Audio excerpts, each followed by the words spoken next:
We got a great show for you today, folks. Damn good show. Look at that handsome fella across from me. Hey, guys and gals out there in Warrior Nation, thank you so much for joining Justin and I today. Very excited to have this conversation. This is based on an amazing article that Justin wrote. I think it's like 10 Rules for Success at Police Academy and Life. I got a link in today's show notes. Before we get going, and I apologize, we're going on just a smidge early, but some of us have commitments today, and I want to honor those commitments. So we're going to go on a little bit early, but if you're listening to the podcast, sit back and relax and enjoy. Once again, my good friend, Mr. Justin Danger Carroll is on the show. He's a former Reconnaissance, Force Reconnaissance, and MARSOC special operator with tours in Iraq, Afghanistan, and the Republic of the Philippines. He was also a former OGA contractor with many deployments to Central Asia. After his time in the Corps and with OGA, Justin was a contracted special operations instructor for the United States military. Justin is a published author of 6 amazing books, dozens of online and print magazine, and his amazing blog, Swift, Silent, and Deadly, links in today's show notes. He's traveled the world with 28 countries and 44 of the 50 U.S. states under his belt. He's been a podcaster with your old pal, Rich Brown, among others. And is currently serving as a practicing paramedic and search and rescue team member. And he is also the best friend to one of the greatest dogs that has ever graced the planet Earth, Miss Pepper herself. That is right. Justin, glad to have you on the show, my friend. My biggest supporter, Pepper, is my biggest supporter through the academy. Well, you're a lucky man. Got Will Rhodes on this morning, Mr. Danger Carroll. He is coin number 2269 from Missouri. Scott is on coin number 2489. Bruce, coin number 482. He says, oops, 481. If you want to find out what all this coin number nonsense is, click the links in today's show notes. It'll take you right to it. Take a 14-day free test drive. Or this has been open to the public now as of last night. If you want to enroll in mine, Mike Seeklander, Justin Carroll, as well as Will Parker's course we got coming up this fall in Tennessee, high risk environment course. You can click the links and find out more about that. Get to spend a week with Justin and I, among other amazing instructors, and learn how to be more competent and dangerous in an urban setting. Then I encourage you to click the links in today's show notes and find out more about that, man. I'm excited about that course. Man, I'm super excited about it. I'm glad to be able to be involved in that, Rich. Yeah, it's going to be a good one. It is. So without much further ado, man, how to be an honor grad. This is a step-by-step your step-by-step guide. But it's not just that. It's also about succeeding in life, wouldn't you say? Absolutely, man. You can apply this to absolutely anything. And it just happens to apply really well to like a military academy, a police academy, a boot camp, something with, that's fairly regimented. But if you apply most of these steps to just about anything, I'd say you'll go pretty far in whatever you're going to do. I couldn't agree with you more, man. So let's get into the meat of the show. There's me and Danger Carroll and our good friend Walt from the Distinguished Savage podcast. Man. Big fan of Walt and what he's doing over there. I've been on the show a few times, as have you, I believe. Mm-hmm. And he's a fantastic guy doing amazing things. And that's us congratulating Justin Danger Carroll when he was the honor graduate recently of his course. And there's your old pal, Rich Brown, of course, honor grad as well. And here's the thing. So, and my little brother, after he wrote this blog, Jeff in his mid-50s decided, you know what, I'm going to do it. I'm going to put my shield back on, strap a bulletproof vest and a handgun on and go out there and serve my community as a probation officer. So there's my little brother graduating honor graduate from the State Academy. What's interesting about this one, Justin, they told him afterwards, like, this is the first time we've actually given away an honor graduate in 3 classes. We don't do this for every class. What? Man, that's crazy. This is just not deserving, is what they said. Nobody here rates it, so not going to get it. Yeah. And I respect that. As it should be, man. I like that. I do too. These tenets that Justin's put together for you, man, they're timeless, and they will help you not only succeed in an academic setting, but also provide rules for life. And I think that's important for everybody to know. Thank you to the 12 folks watching us live. Please like and hit that share button. My lovely bride, the ever ravishing Miss Lisa, is on. Good morning, Miss Lisa. Good morning, Lisa. So I put this out there because it's like when you go to an academy, if you've never been to one of these kind of settings before, whether it's boot camp or an academy, I don't care where it is, some sort of institutional setting, you're just a face in the crowd. So there's me, 26, 27, whatever I was. I'm just one white face in a sea of mostly white faces. 5'9", 180 pounds of nothing impressive, right? But how do you go from this, to the honor graduate out of a sea of people? Because everybody that they have sent to the academy, every one of these young officers were the best that this agency could find to hire. And I think that gets overlooked. It's like, these are not just anybody. This is the best they could possibly hire. So you're in a very competitive environment. Would you agree with that? Yeah, and I think people that gravitate to these types of jobs, to law, fire, EMS, military, tend to be type A personalities, tend to be competitive anyway. So you have a natural element of competitiveness built right in. And even if there's not, even if you're not told up front that there's an honor grad award or whatever, you have people who want to be the best PT score, highest academic score, top gun on the range, whatever. It's a competitive group of people just by the nature of who they are and who gravitates into these types of professions, I think. No, that's 100% accurate. So I love this thing that you put out there, Justin, and explain what you mean by the mentality going into the course. This is not one of the 10 rules, but I think it's so important every day as a job interview, man. Explain that to me. So honestly, this is pretty easy for me. I've been through a bunch of, selection processes and whatever. So I knew this going in, but the instructor, or the chief instructor, made this point. The course director made this point on day one, that every day is a job interview. People are going to be looking at you every single day, how you look, how you act when you're on break, how much effort you put into PT, into academics, into whatever you're doing, whether you're a team player or not, whether you're an individual that's, screw everybody else. I'm here for myself. And even if it's not something that's quantifiable, even if it doesn't go in your book, doesn't end up on a piece of paper, the instructors there are going to notice that, and that goes into their general impression of you. And some people had jobs when they started in the class. A lot of people didn't. A lot of people, it's I don't want to say an open enrollment course, but the way the state's set up, you go to the course it's all run by community colleges. Except in bigger cities that can afford to run their own academy. So you get a lot of people there that don't have a job yet. So all the instructors are looking at these people, looking at their attitude, their appearance, all this stuff, and that will impact your employment opportunities when you get out. And there are some people who probably going to have a hard time getting a job. Not the majority, it's ones and twos, but even if it's not something quantifiable, a test you take or a performance evaluation or something like that, it still matters. It still goes into your general appearance, your general impression that you put out to the world. I think that's a great point. And perhaps in the vein of full disclosure, you and I, and even my brother, had a leg up on the competition, in as much as I had been a professional instructor at the School of Infantry, teaching infantry Marines for 3 years. You had been a professional contracted instructor in a special operations academy. My brother had been on an international law enforcement training team. So we knew what a good student looked like. You know what I'm saying? Yeah. And I knew the ones that I'm like, this guy's crushing, he's a stud. And I'm, what is it about this particular candidate, Marine, whatever, that really shines?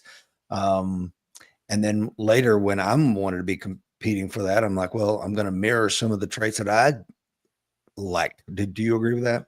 Yeah, absolutely. Yeah. And I think I use the example.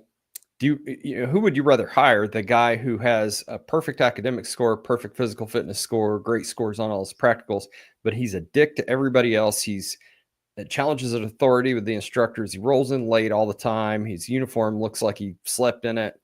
Or the guy who, maybe struggles a little bit in any or all of these categories, but is always respectful, is always on time. His uniform always looks great. Boots are always polished. I'd rather have the guy that makes the effort, even if he's not the perfect candidate on paper, because that guy you're not going to change who you are. You're not going to change who that person is. That guy that's always challenging authority. once he gets hired, he's still going to be that same person, still going to challenge authority, still going to be, you have to tell him twice to do everything, whatever his problem is. But, the quantifiable stuff is the hard gate you have to pass to make it through the school. Everything else that goes into that is who you are and your impression that you're putting out to potential employers, coworkers, bosses, whomever. So I think it pays to make a good impression. And even if in today's climate, where I live, every agency in a 100-mile radius of here is shorthanded. They'll take, I won't say whoever they can get, but it's not hard to get a job in law enforcement. But once you're hired, who do you think is going to be the guy who moves to CID or SWAT or whatever sooner? Like all this stuff matters over the long term. It's not just I'm gonna put on an act and get through this academy. It kind of that's, I don't want to brag about myself, but kind of that's just built into who you are. I know, Rich, you would be the same, be the same way on the job as you are in the academy. And you're just demonstrating to people who you are at your core, I think. Yeah, you are your reputation. Your reputation precedes you. If you look at how, DevGuru does selection, it's all reputation. These are the list of guys that anybody know them, and anybody in DevGuru can go, yeah, this guy was a turd. I was at SEAL Team 5 with him. F him. He's off the list. He's never going to get to go to green team or looked at because, somebody thought he was a POS at his last duty station. So to your point, and we'll get to this in a moment, everybody's watching all the time. And this is very impactful for, if you're going to be an instructor, you step in front of the class, every eyeball in that room is judging you, ruthlessly judging. And people are even asking other students, like, hey, what do you think? Who would be your top 3 people to hire out of this? Or what do you think of so-and-so? And they're not giving me inside information of like, I think this guy's a turd. What do you think? They're just like, hey man, what do you think of this guy? No reason, just your honest opinion. And I give it to them. So even when the instructor's not around, people are watching you. You need to be squared away when you show up until you get home. Like back when I used to do a lot of law enforcement training, late 90s, early 2000s, I do now, but it's in a very niche position of teaching people how to teach firearms in any subject for that matter. But, we would give it who would you most want to go through the door with? Because that's when it all boils down to who do you want squeezed in your shoulder before you make that breach point? And that to me shows a lot. And I think that in the lessons Justin's got together, we're going to see that. So rule number 1, be on time. If you're 10 minutes early, you're 5 minutes late, brother. Explain this. Yeah. I mean, the standard is 15 minutes early, right? Like even if you're 10 minutes early, which like, I don't stick to this 100%. And sometimes it was impossible. Like we had PT for an hour, we had half an hour to shower and get back. And there's 2 showers. And, sometimes you're rolling in 2 minutes before class, in that case, like do the best you can. But when it comes to show up on a non-PT night, on a Saturday, whatever, or showing up for PT, man, this drove me nuts as the class sergeant. Everybody would be there except one dude who 2 minutes before you're still like, where's Billy at? Where's, so-and-so at? And he comes walking through the door at, technically on time at 5:29. But we could have been doing our warm up and whatever, getting ready and, maybe get 10 extra minutes to shower if we'd gotten, just waiting on that one dude. And it's causing anxiety for everybody else there of like, should I go out to my car and call him? Should I just be on time and be a little early for everything, every day. Yeah. Well, this is why I love, this is a rule for life, right? We already said that up front, not just success in the academy or any kind of thing. This is a rule for life. If somebody's consistently late, I'll give them the first time, second, third. I've got 3 data points. You don't respect me. You probably don't respect yourself. You don't respect others. Nobody's held you accountable this far, and I'm going to hold you accountable maybe for the first time in your life. You're out. You're off. You're gone. It's unacceptable, and they need to be called out on it. So whether you're in a position of leadership or you want to be a position of leadership, being on time is a prerequisite, man. Rule number 2. Let's go back to that for 1 second. So even in my job as a paramedic, shift changes at 7 a.m. You don't want to, if you're relieving someone, I always try to be there. I'm usually there, honestly, by 6:35, 6:40. So I don't want that person to get a call at 6:55 and then be out, an hour and a half after they're supposed to been off because they got a call 5 minutes before they were supposed to leave. It drives me nuts to be waiting until 6:58 for my relief to show up. It's kind of a courtesy to show up 15 minutes early to something like that. Like, just be on time and be a little early for freaking everything, especially your first day of anything. I'd say probably be half an hour early because there's going to be paperwork to fill out. You're going to have to figure out where to go, all that good stuff, especially your first day, right, Rich? Well, and like you said, if you're the class sergeant, I was they called it the president of my class. But whatever, when that guy rolls in 5 minutes late and, oh, I'm sorry, bro, I forgot my whatever, my beanie, my freaking gloves, whatever the case is, God forbid you forgot your firearm. I can't solve that problem. If you're there 15 minutes early, maybe I've got some wiggle room to get you back up to the barracks and get your stuff. But when you show up late, I have nothing. I can't work my magic, and everybody's gonna end up punished for it. So yeah. You need to be held accountable to that. So absolutely. Number one. Rule number 2, look sharp. Tell us about this one, man. Be clean, be squared away, like keep your clothes and uniform clean, iron your stuff. And this, again, police academy specific, right? Kind of here, but this goes to anything. Keep your stuff clean, keep it ironed, or whatever it is, tuck your shirt in, polish your boots, get a haircut, keep your facial hair neat. In any kind of job, EMS attracts a weird bunch of people. Who do you want to see coming through the door when grandma's on the floor? Do you want to see the dude with a neatly trimmed beard whose hair's cut and he smells good, or the guy with a beard down to his belly and hair down his back? Like, use common sense, man. Like, look good no matter what you do.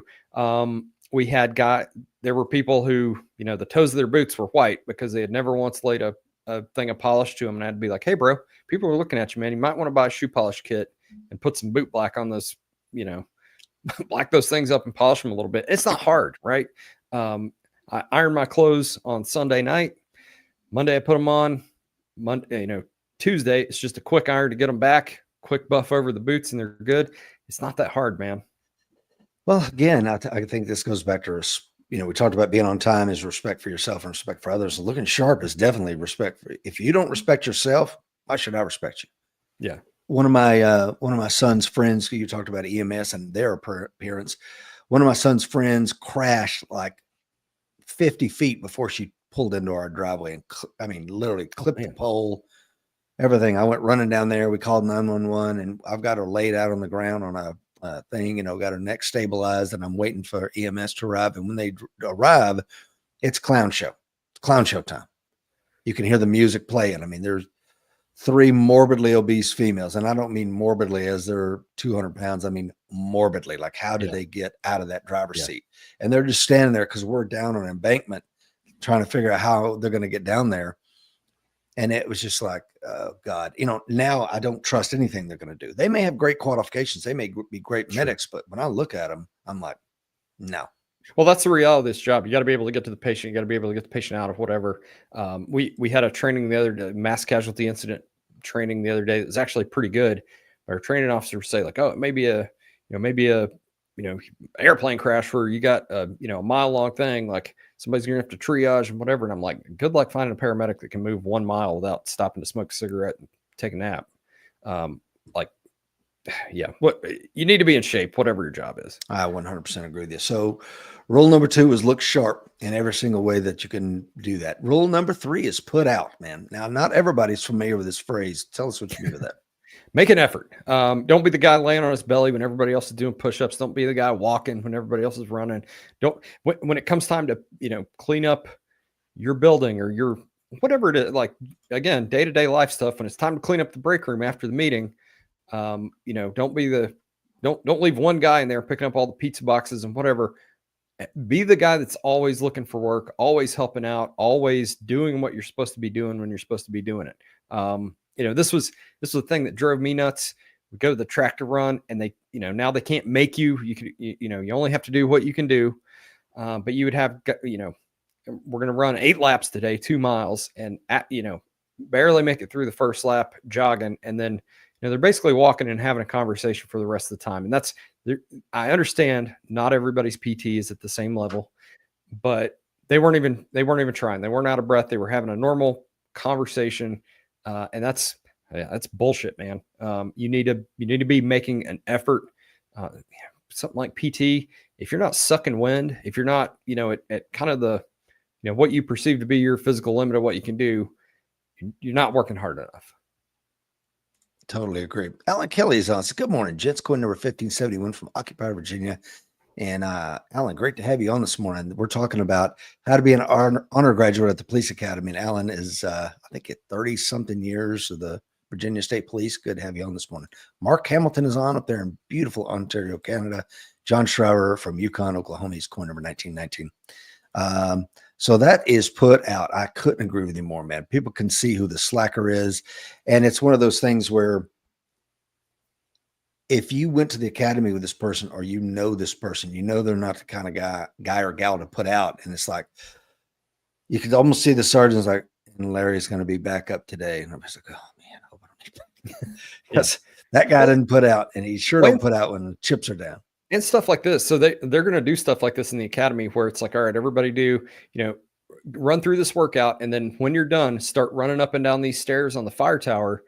And you're going to run until every last person is done. So if you're the person that's sandbagging and taking 10 longer minutes than the first person that's done, those first few people done are really going to pay for honestly, if they're the first people done, they're probably not going to mind all that much, but like people are going to pay for your slacking off, and somewhere the instructors are going to find a way to make sure that happens, especially when it comes to things like PT.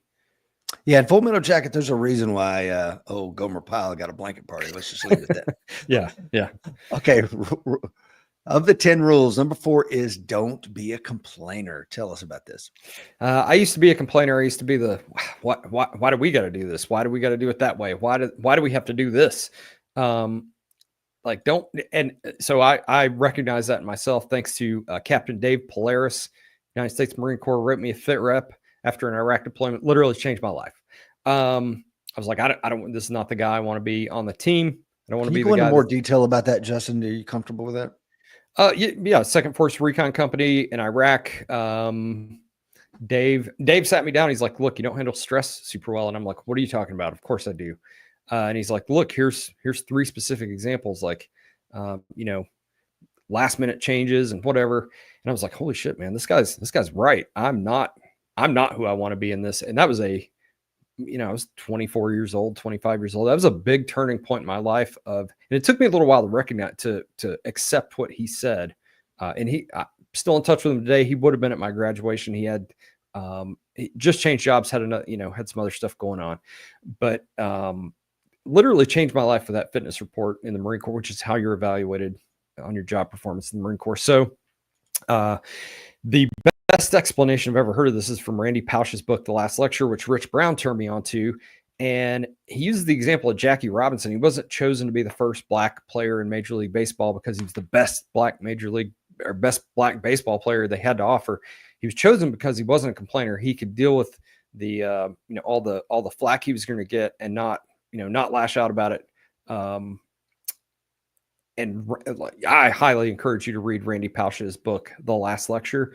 And so that's been kind of a credo for me for a long time of don't be a complainer. I hate to be, and now that I'm not the dude complaining, I see it in other people. And I saw it in this class of like, man, this ain't the way you get in shape, not this CrossFit shit you need to do. We're not doing enough rest. We're not doing enough, whatever. And it's like, well, everybody's score's going way the fuck up. So I don't know what else you want, but whatever, man. I know it sucks to suck when you're out of shape. PT sucks and you want to complain about it, but you're just dragging everybody else down. I mean, honestly, the program got results. The PT program was phenomenal. I will say, but don't be the guy that's complaining about everything. It just drags everybody else down. It makes everybody else miserable, and it makes you miserable. Just be just decide you're going to be the guy that's like, okay, we got to run to the top of the hill. All right, roger that. Let's go. And life will be so much easier for you. This is, again, not a police academy specific thing. This is a life thing.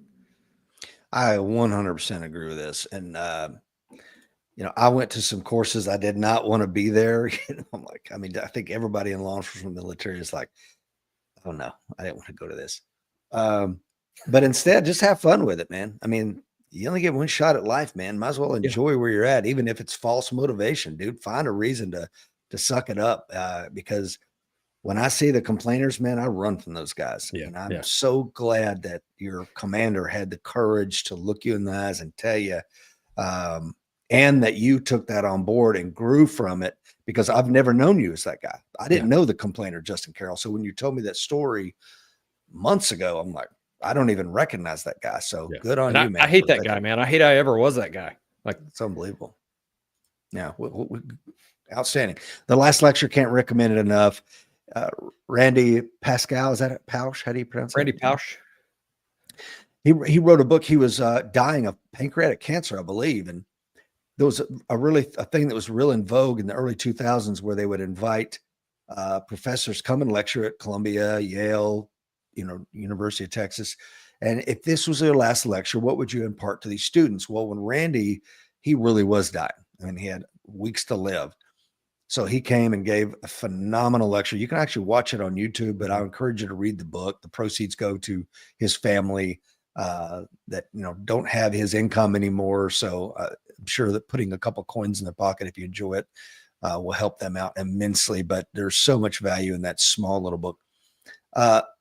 Rule number 5. In fact, just keep your mouth shut. So the other one was rule number 4 is don't complain. Rule number 5 is, you know what? Just keep your mouth shut. Tell us about this. You always got the guy that the instructors, we had a couple of guys who were already deputies, because there's a loophole that you can get sworn a year before you go to school or whatever. And you always have the guy that wants to be like, well, I was serving a subpoena yesterday and whatever. And it's like, you've been on the job 2 weeks. This guy's been here for 25 years. Maybe we should hear him tell how it's done. Or the guy who has one of the jokes I made in the graduation speech was to work in the phrase "to this day," because we had this guy who lived in the big city, and he always loved to complain. That's which one. He always loved to complain about how dangerous it was, how bad it was, whatever. And he's like, 9 years ago there were 2 guys going to the academy over there, and that's when you had to qualify with your own guns. And he pulled his gun out of his car and had an ND in the parking lot, and he's in prison to this day. And the instructor just looked at him and said, no, he's not. Just a story about everything. Everybody knew it was bullshit. If you're the guy that's always talking, if you're the guy that's going up to the instructor on every single break not to ask him stuff, but to tell him stories, you need to look at yourself in the mirror. You're fucking wrong. Shut your mouth. No, I totally agree with it. And the 48 Laws of Power, the very, very popular book by Robert Greene, is law number 1, never outshine the master. No. So you want to be factually correct and correct the guy. Well, technically, the maximum effective range of an M4 service rifle is 550 meters, sir. Like, wow, you just really impressed them. You know what I mean? Good example of this is our firearms portion. The first day of it was kind of a familiarization class with, or nomenclature of all these different types of firearms. Here's a single action pistol. Here's a double action pistol. Here's a striker fired pistol or revolver. So most people, some people on here may know that I started a blog called Revolver Guy. I used to be very, very into revolvers. I have a lot of knowledge about revolvers. And the instructor was, going through like, what's this? And I named whatever piece it was, and he's like, no, actually this is whatever. And I was like, no, it's not. You're wrong. But I didn't say that. I just said, yes, sir. Roger that. That phrase right there. Yes, sir. Yes, ma'am. Will, like, if you are someone who knows a lot when you go to the academy, just yes, sir. Yes, ma'am. Roger that. You don't need to try and educate your instructors. Just keep your mouth shut. Yes, sir. Yes, ma'am. And move on. Yeah. I've been a victim of this. I've definitely screwed this one up before. I think I've got it now at 50 something. It's hard to do, man. It is. But I mean, even something as small, I remember telling Seeklander, I went to this new jiu-jitsu place and ended up maybe the third night there, submitted the instructor in front of everyone. Everybody was done with a roll and choked him out. I mean, not all the way out, but he had to submit. And I mean, that guy never looked at me the same again. He was pissed off. Now you could say, well, that says something about him. And that's true. He should be happy, whatever, because he just saw this white belt in there. He doesn't know my resume, so it's like, and it was a blow to his ego. And I don't think mine and his relationship ever recovered. But it's be careful if you're going to outshine the master. Understand you're going to run into some problems. So keep your mouth shut, keep your ears open. That's what Alan Kelly says. He says, I turned 30 in the Virginia State Police Academy and had to work harder than other 21-ish trainees. My academy was the last that had an age requirement hired by 30. Motto was eyes open, mouth shut, unless spoken to. Absolutely. Agree with that. Rule number 6, Justin, maintain a respectful demeanor. Talk to me, sir. So I saw this a lot. I was in a night class, so it was long. It was 7 months long. So you get familiar with a lot of these instructors who teach a lot of stuff. And there was definitely a tendency to, we had one instructor in there who is a chief of police for a small town here.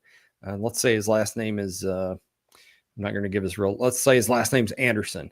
And there were, later on in the course, he was one of the firearms instructors. The range is toward the end of the course. You'd have students like, hey, Anderson, what do you want us to pick up brass now? It's like, I never once failed to call this guy chief. Hey, chief, what would you, hey, Chief Anderson, what would you like? Or, there's some younger instructors too, that guys are, get real casual with and kind of forget that there's an instructor. We can still be friendly. We don't have to be, yes, Sergeant, all the time, but you don't want to get too loose. You want to always recognize that there is an instructor-student relationship there that they are paid to maintain, and it's on the instructors a little bit to maintain that too. But always err on the side of being respect, and that goes for your work too. You may you work with the same people day in and day out for years, but the boss is still the boss. You still need to recognize that. If you want to be the boss, go make yourself the boss. But if you're not, recognize who is, it's just that military thing of yes ma'am, yes sir, excuse me lieutenant, that basic stuff. And law enforcement is a paramilitary world. If you're going into it, it does have a rank structure, and some people will lock your ass on if they want to be called Captain Jones and you call him Dave or whatever. That was paramilitary organization is very important. And I'll tell you, I would, as a senior staff NCO or as an officer, I would tell you right now, I'd lock anybody's ass on. Yeah. And a freaking heartbeat without even batting an eye. Because while I don't take Rich Brown serious. I do take the oath of office serious. I do take my roles and responsibilities serious. I take my friends and their families serious. So in that vein, yeah, man, I'll square your ass away. I had this one guy say, I didn't even care for this sergeant when I was a gunnery sergeant. I didn't think he was very professional, and he might as well just stay away from me as supply sergeant. And I had gotten commissioned to Chief Warrant Officer 2. So Friday I was a gunny. I got commissioned on Saturday, came into work on Monday, and I was getting ready to go to the basic school up in Quantico. And I'm making copies of something. And he comes rolling in. He's like, I don't have stripes on my arm. I got the bars. And he's looking at me like, huh, what do I call you now? And I turn to this guy. I'm like, I don't know, Sergeant. What do you call a commissioned officer? And just shut up and stared a hole through him. Sir, it's a good start, pal. Let's try that. Yeah. I'm like, not happening. Yeah. Marine Corps says they're right to be called sir. You don't concur? Exactly. Hey, Manhar is on from South Africa. Good morning, sir. So is Donald Rutledge, coin number 1499. Let's see. Mark Hamilton says, you can be friendly, but you don't have to be friends. Not coming to my house for a barbecue. Yeah. Rick Montana is on from the beautiful state of Montana. Good morning, sir. Yeah, this is so important, man. That goes so far. You may not think it does.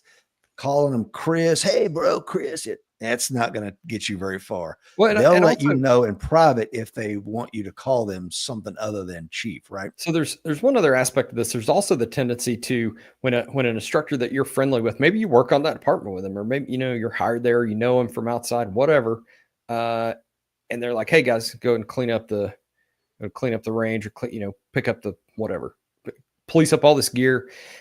There's a tendency for people to be kind of like, all right, but you need to act like that was an order from the sheriff, like whoever, like you need to act like that's an order and snap to it. I definitely saw that too, a tendency to kind of get a little bit lax when an instructor just kind of suggests something. But it's really you guys need to go do this. There's an interesting thing in that the parallels of the Marine Corps and a paramilitary organization. There's a thing in the Marine Corps, in the military, perhaps, I don't know, definitely in the Marine Corps. If the commanding officer says, I wish these walls were painted light blue, that carries the weight of an order. Yeah. People don't know that, his wishes are lawful orders. So again, you can go very far if you maintain a respectful demeanor. Mm-hmm. Rule number 7, man. This one hit me like a ton of bricks. Help others out. And as soon as I read this, I'm like, this is Terry Ball in the flesh. He lived this creed every single day. I never met anybody as strong or as fast or as committed to the mission than Gunnery Sergeant Terry Ball, killed August the 5th, 2005 in Iraq. This guy lived that creed in everything he did, whether it was his friendships, his professional life. This guy, as big and strong as he was, he shouldn't have been as fast as he was, because at Camp Geiger, man, I think he held the record in the weight room for everything. I mean, that dude was. I have no doubt. Bench press, the squats, deadlifts, power cleans. You'd see Sergeant Terry Ball on damn near every one of them. And then we'd go out and do the PFT, and he runs a sub 18. It was just insane. But you know what he did? He would run back and run in everybody and help them and motivate them and coach them through everything, helping others out. And like you say, Justin, it seems a little bit counterintuitive, but why is this so important?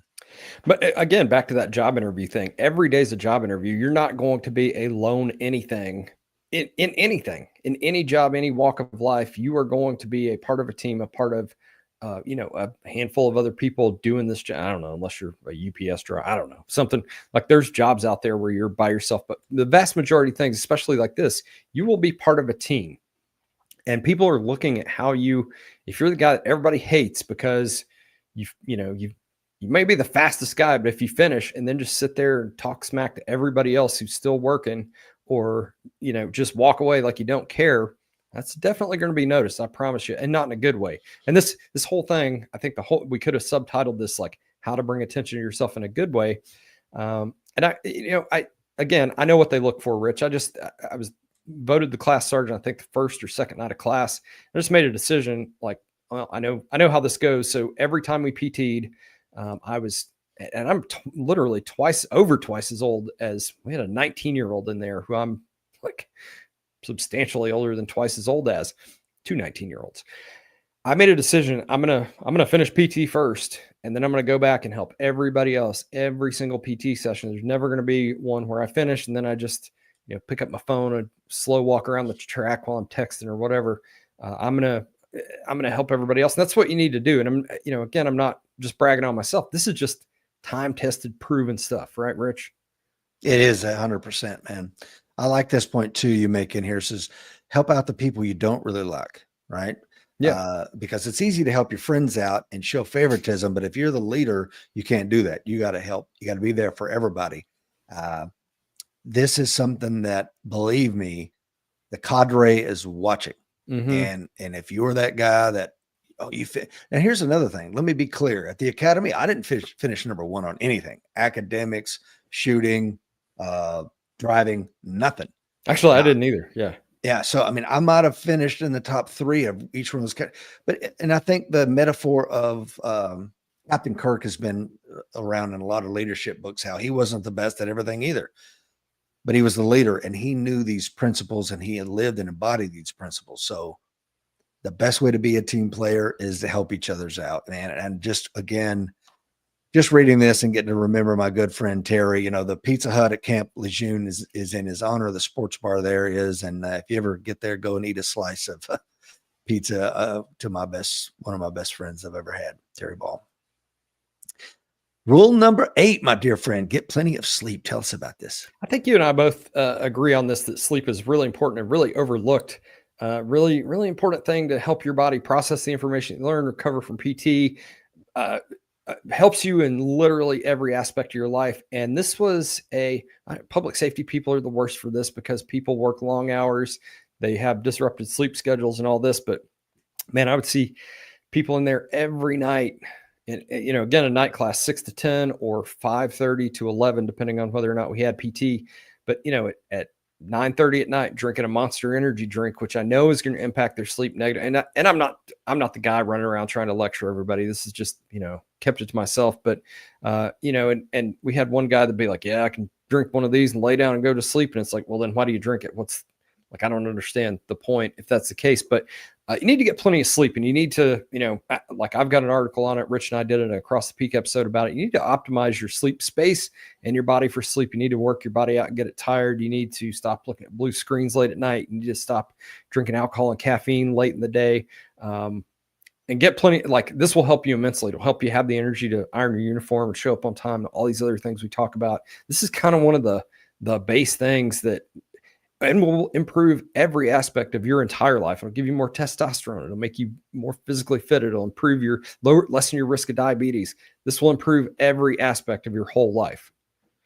I couldn't agree with you more, man. And if you want to check that out, go to Across the Peak on your podcast app.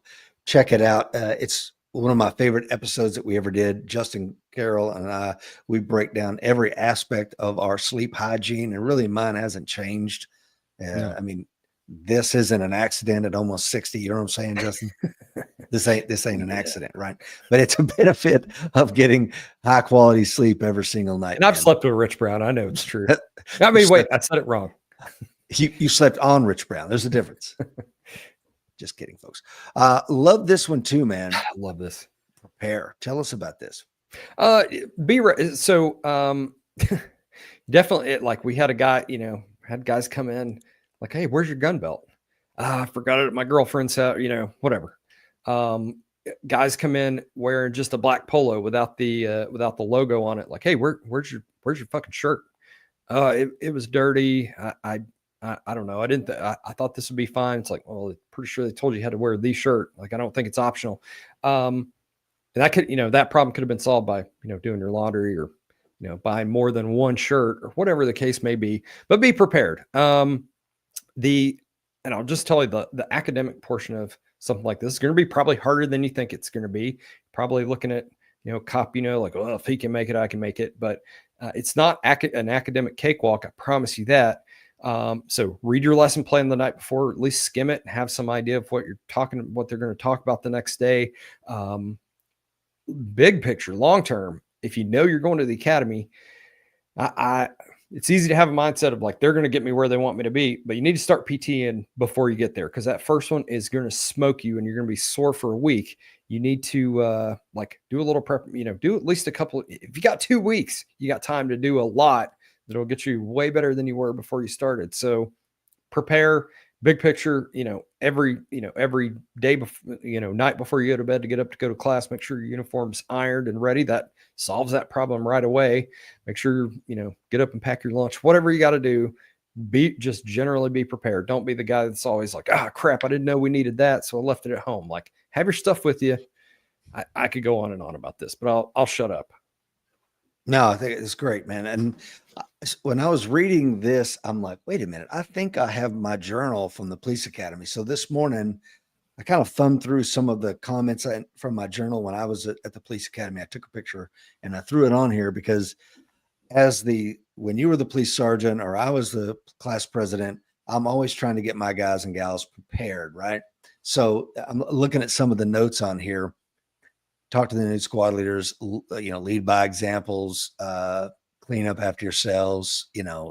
One here is, on breaks, I'm dealing with your problems. At night, people interrupt my sleep with problems. On my free time, I'll help others study or deal with your hurts and injuries. But all this little stuff like toilet paper, you'll see that on there. Somebody reported to me that the shower knob in room 336, you had to turn it with a Gerber, and if they're coming to you with their problems, that means they recognize you as their leader. You don't have to be the class leader. If people coming to you with their problems, write it down and solve it. And the only way you can do that is being prepared. When going back to Terry Ball, when he and I were combat instructors at the Infantry Training Battalion, I always carried around something like this in my cargo pocket, that they were green back then, but some sort of thing. And if a private came to me, is like, Sergeant Brown, I didn't get paid. I'm like, What's your name is social, pal? Okay, I'll get you an answer by the end of the day. Let me talk to the first round. When's the last time you got paid? How much did you get paid? Because if they come up to some of the instructors standing with their arms folded like, oh yeah, well, it sounds like you got a freaking problem, don't you? No, that's what your job is. So be prepared, carry something to write with and something to write on at all times. Detailed preparedness, means you are always ready. So like here, Reveille at 05:15. I really don't like you falling out 10 minutes early. It's right on that comment with a star by it from my journal. So it's a lot of these things, again, are timeless. These are timeless. Yeah. Let's talk about number 10, man. Take pride in yourself and what you're doing. Number 10. Yeah, man. You're there for a reason. Nobody's going to make you go to one of these academies or boot camps or whatever. You're there for a reason. So own it. Be the best, whatever it is that you can possibly be, the best student you can possibly be during whatever it is you're doing. Or if this is your job, take pride in your job. You might be I don't know, you might make Epsom salt for a living. Be the best person on that line you can possibly be. There was a specific reason I wrote this. It was our last couple of PT sessions, and people were like, "Yeah, I've already passed the POPAT. I'm done." And then, man, just like we had a couple of running sessions toward the end, and we had one test that wasn't a make or break. It wasn't pass fail. It was a kind of a progress marker that they did throughout the course, the Cooper Law Enforcement Standards. And people are like, "I've already passed the POPAT. I'm just going to walk this, whatever." And it's like, bro. What are you talking about? You are here for a reason. Be the best thing that you can possibly be. Also, the POPAT is not just a hurdle you're supposed to get through. It's supposed to demonstrate that you're physically fit. So then we get out there and people are, no kidding, it's driving me nuts. A couple of people in particular are walking around the track, just having a high old time hanging out. And there are just citizens out there. This is a public park, just hanging out, and we're all in our shirts. And it's like, bro, look to your left and look to your right. These people are looking at you. These people are looking at you as the embodiment of the future of law enforcement. Is this the message you want to send to them? Be proud of who you are and what you're doing. Yeah, good stuff, man. Bruce says Across the Peak is one of my favorite podcasts. Well, thank you, Bruce. Greatly appreciate that, sir. Alan says I use a checklist prior to every day. I absolutely every class he conducts. Will Cheney, my first squad leader in the Marine Corps, is on here. No kidding. Yeah, I can't believe it. Will, good to see you, brother. And Will, I tell you, I learned a lot from you. You know that, sir. I've told you that before.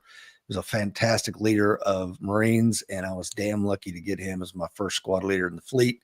And going back to Will, held me accountable, man. I remember one of the first times I had to do push-ups for him, and I had showed up again, Justin, like I wasn't 15 minutes early, and I wasn't quite late either, but he came in. Hey man, grab that chair over there. Put your boots on that chair. Put your hands on and push North Carolina to South Carolina until I tell you to stop, kind of thing. And that sounds really familiar, actually. Yeah. And that's what good leadership is, man. Holding your people accountable. Holding your people accountable does not have to be a bad thing. If you got great performance and conduct remarks, or if you got a great fitness report, or you got a Navy Marine Corps medal or some sort of achievement award at work, you are being held accountable to the good actions you did. So don't ever think that holding accountable is a negative. It can be a positive. Yeah. One other thing I was going to mention there. So I didn't set out to be a class sergeant. I knew I probably would be, but first night of class, or whatever night we voted on it, one of the instructors came in and he's like, look, I'm, foot stomp. I'd probably think about Justin as your class sergeant. And he didn't go into all my background or whatever. And I stood up before any vote or whatever and said, look, if you are if you're 21 years old and this is your first job, the first thing in your career, you should probably do this. This would probably look good on your resume, probably be a good selling point at your agency. I don't need this. I'm old and give out. Like I've already obviously got a reputation, or an instructor wouldn't have said that. And absolutely no one stood up and said, yeah, hell yeah, I'll take that. I don't know, man, that kind of blows my mind. Yeah. Yeah. I take pride in yourself. I can't agree with this more. It's like, I'm constantly looking at everybody. And again, we Yeah. said this before when the rule was look sharp. I can't remember the rule, but I'm making judgment calls as to the neatness of the trimness of your beard, how you wear your hair, the choice you make or don't make for your footwear, like, are you wearing flip-flops out here on the range? Yeah. You not thought about a hot piece of brass or gravel? How are you going to be able to run from one piece of cover to the other? It's just, I'm looking at all that stuff and I'm making judgment calls. And again, I might let one bad thing slide, but when I see a 2-3 shot group of you doing the same kind of thing, you don't take pride in yourself. You're not going to take pride in this team. You're not going to do the things that a professional would do on a daily basis. I don't have room for you on this team. Bye-bye. Yeah. And I think that's the problem with law enforcement, Justin, is like you said, you made a point earlier. You said a lot of these agencies are running at 80% staff, so they're happy to get whatever. I would rather roll with 2 or 3 studs, whether they're male or female. Stud doesn't have a gender, than a bunch of freaking clowns. Yeah.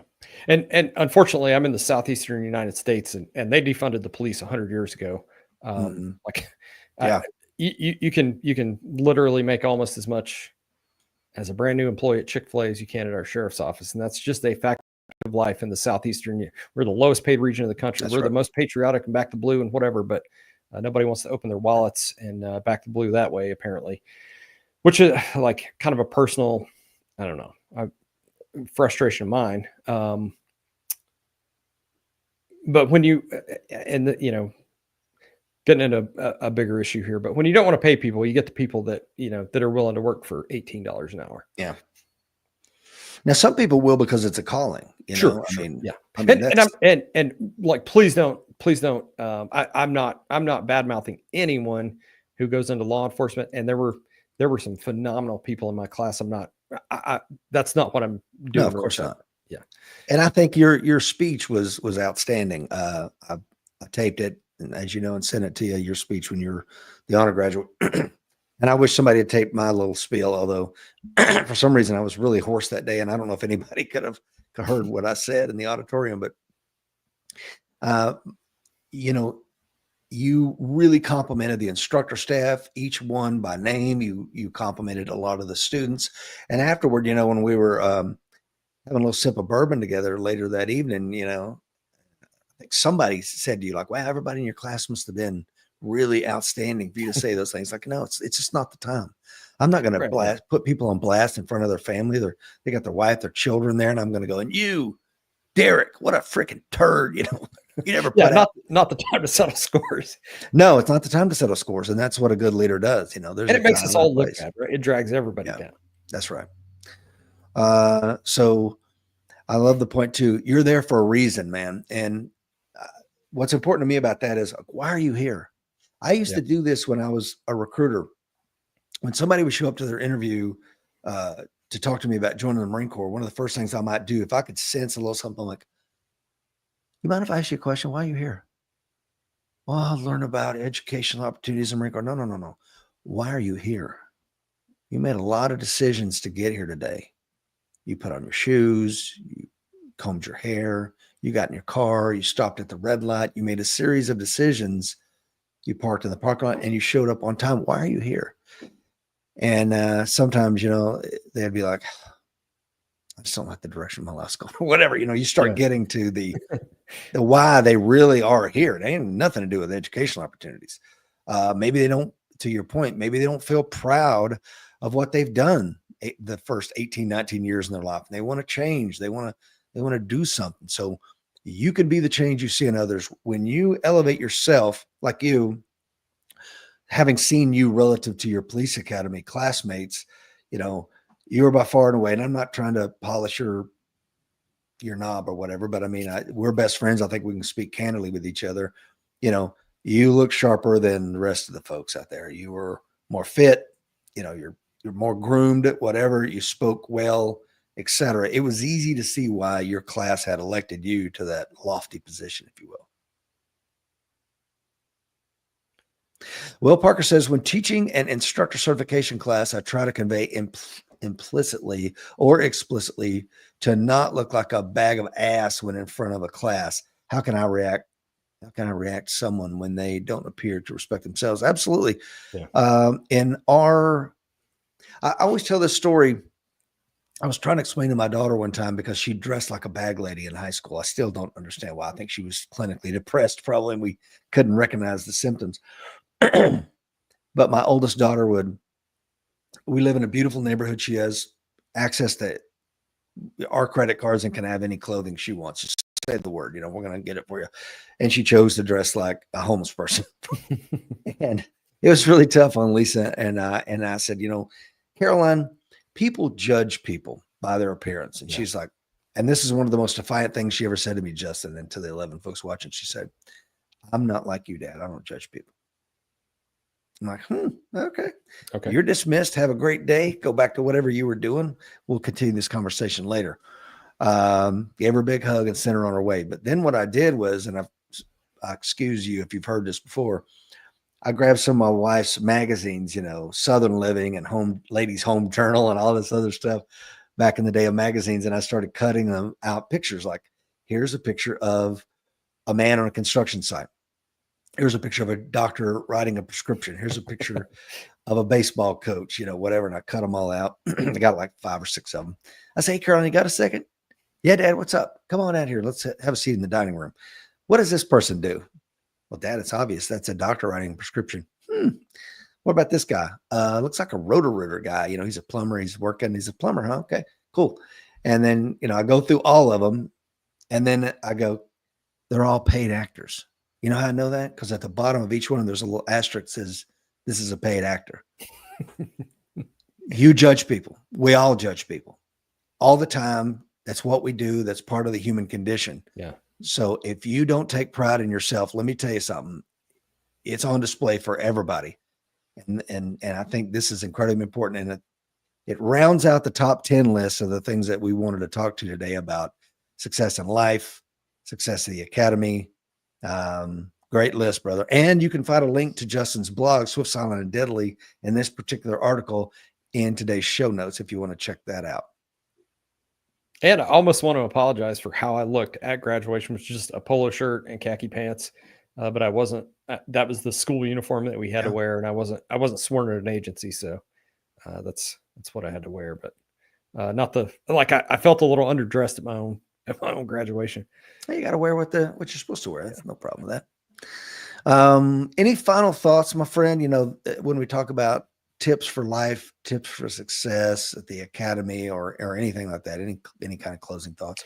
And I think I mentioned it in the article under one of these, but be the guy that gets the plum assignment. Be the guy that everybody wants to hire, that everybody's courting. Hey man, where are you going to work when you get out of here?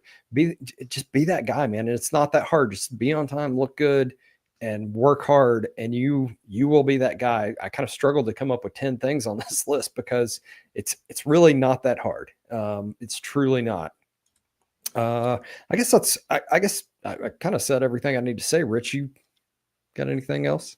No, just a reminder that, remember, out there in life, you're just somebody in a sea of other people just like you, especially in these hyper competitive type A environments, which I can tell from the people watching today, 99.9% of the folks watching and listening are definitely type A men and women. So God bless you for that. But remember, man, you're just a face in the crowd. How are you going to stand out?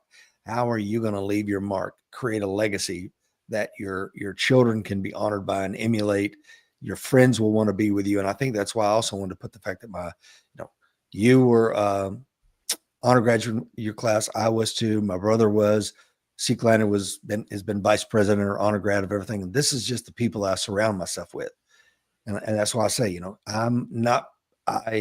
once you go give me a 3-shot group that you're a turd, you don't respect yourself and others. You show up late to everything you do. You don't pay your bills on time. You don't dress for success in everything you do. I'm going to cut you loose, man. Doesn't mean you're a bad guy. I'm sure that, you're going to be a great friend to somebody else, but you cannot run in my circle, because I want people that are high performing, high functioning men and women to be in my group. And that's just the way I think of things. Yeah, absolutely. Bruce says, thank you, gentlemen. It's always a great show. Mark says, you guys always get my weekend started on a positive note. Thank you. Well, I appreciate that, Mark. I'll close the show out with, let's talk briefly, if we have a couple of minutes, Justin, about the high risk environment course that you and I and Seeklander and Mr. Will Parker have put together. Can you tell them what they can expect at the course? Oh God, I have to look at the a little bit of everything. So it's kind of modeled on our BSOC curriculum. I know there's some lock picking curriculum in there. There's some firearm stuff with Seeklander. There's some, what else is there, Rich? You got the list in front of you? Yeah, we got combatives, which is going to focus on weapons retention as well as unarmed self-defense. We've got Will Parker teaching his Saber Red OC spray course. And for the record, I've had people email me already. You're not going to get sprayed at the course. It's a 3-hour period of instruction. It's going to teach you how to, yeah, it's going to, now if you want to get sprayed, I'll be more than happy to take you behind the building and spray you. But no, it's going to teach you everything you need to know about employing chemical munitions as a less lethal option. Let's see, man, we got law self-defense level 1 course. So you need to know the ROE, man. When you were in Iraq or in Central Asia as an OGA contractor, you had rules of engagement, as do I, and as does every single person listening to us this morning, because here in the United States of America, there are 5 elements to the law of self-defense. If you want to have a good use of force claim and you want to stay out of prison and keep your money in your pocket, you need to get this training, because Will Parker is going to teach you an entire day-long course on the law of self-defense, or maybe practical app at some point during the class on that. What else we got? Oh, you're going to be teaching some TCCC type stuff too, right? Yeah, absolutely. Yeah.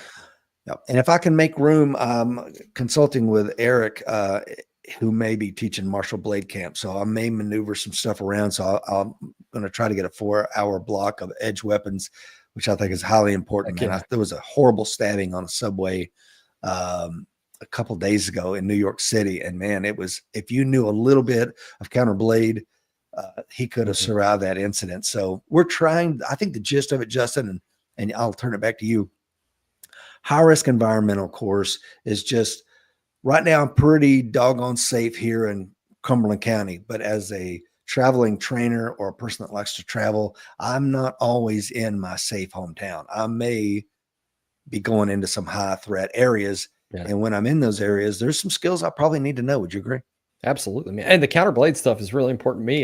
You and I have talked about it. I think, was it April? A paramedic in St. Louis, Kansas City, somewhere out that way, got stabbed to death by a female patient in his ambulance and died. Yeah, this is important stuff. So it's a week-long curriculum. Everything's covered. Lodging's covered. Lunches are covered. Range fees are all covered. You're going to leave there with not just the certification at the end, but with a plethora of certifications. If you're one of those guys or gals that you do like to have a I Love Me book full of certs, you're going to get them at this course.